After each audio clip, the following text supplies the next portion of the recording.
You're a former Wits player. How they've been preparing so far? I mean, we do know that they lost the tournament in 1995.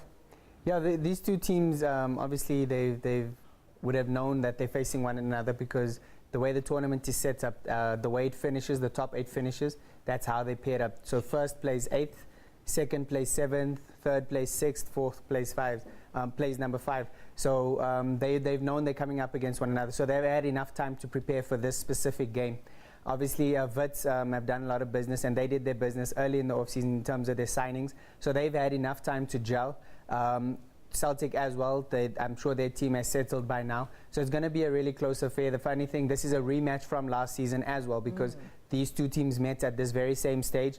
Wits came away with a 3-0 result on that occasion. So Celtic obviously have changed a lot. They've got a new coach, and Middendorp is a really astute coach. So it's going to be a really tight affair, I think.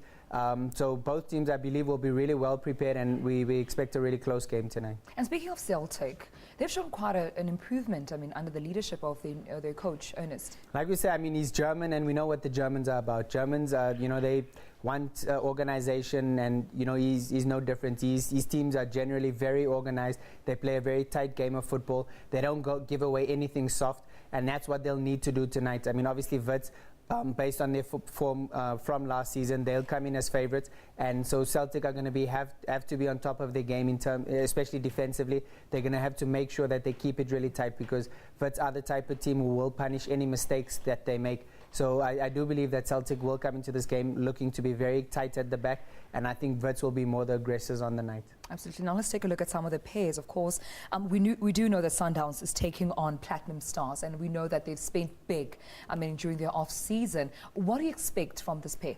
This is a really unique matchup in that the funny thing, 1 year makes a really big difference, because Sundowns last year didn't even feature in the top 8 because they didn't make the top 8 last season, and now they come in as the #1 team.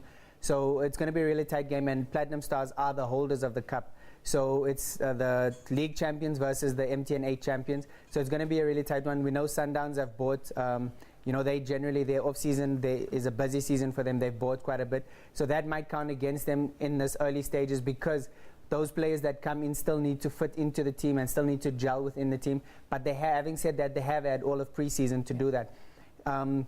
Platinum Stars have lost a few players, and they've had to replace them, so it's pretty much the same on both sides. Sundowns would be overwhelming favourites coming into this game, so it remains to be seen. I do believe Sundowns will probably come through in this one, but I don't think Platinum Stars are going to be easy pickings for them. All right, Mark, unfortunately we've run out of time, but thank you so much for joining us and sharing your insight, of course, on the MTN 8. My pleasure. That was Mark Haskins, of course, our SABC News soccer analyst, rather.